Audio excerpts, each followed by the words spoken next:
आज हम आपको बताएंगे वो 7 वजूहात जो इंसान पर मोहताजी और गुर्बत लाती है और जिनसे बचना चाहिए। नंबर 1, गुनाहों में मशगूल रहना। रसूल अल्लाह फरमाते हैं, बंदा जब गुनाह करता है तो उसका रिस्क रोक दिया जाता है, इसलिए गुनाहों से तौबा करें, अल्लाह फराख रिस्क अता फरमाएगा। नंबर 2, रिश्तेदारों से ताल्लुक तोड़ना। आपने फरमाया, जो शख्स ये चाहता हो कि इसका रिस्क फराख हो तो उसे चाहिए कि सिला रहमी करे, यानी रिश्तेदारी जोड़ें और बरकत पाएं। नंबर 3, नाशुक्री करना। अल्लाह फरमाता है, अगर तुम शुक्र अदा करोगे तो मैं तुम्हें और दूंगा, और अगर नाशुक्री करोगे तो मेरा अजाब सख्त है। इसलिए शुक्र अदा करें, अल्लाह नेमतों में इजाफा अता फरमाएगा हो। नंबर 4, सस्ती और काहिली। रसूलुल्लाह दुआ फरमाते थे, ए अल्लाह, मैं सस्ती और काहिली से पनाह मांगता हूं।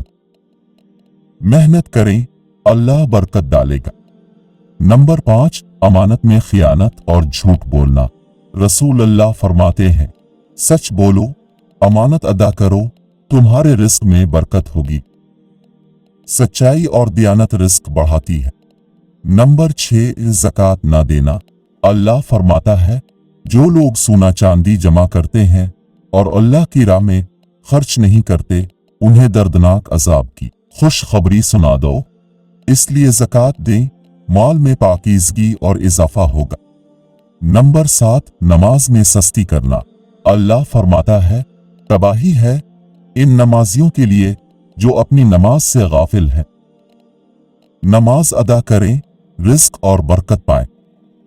दोस्तों, अगर हम इन बातों से बचें और अल्लाह से सच्ची तौबा करें तो इंशाअल्लाह रिस्क और बरकत हमारी जिंदगी में जरूर आएगी।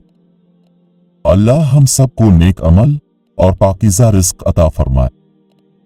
आमीन। दोस्तों, हमारे चैनल माइंड टर्न स्टूडियो को जरूर सब्सक्राइब करें।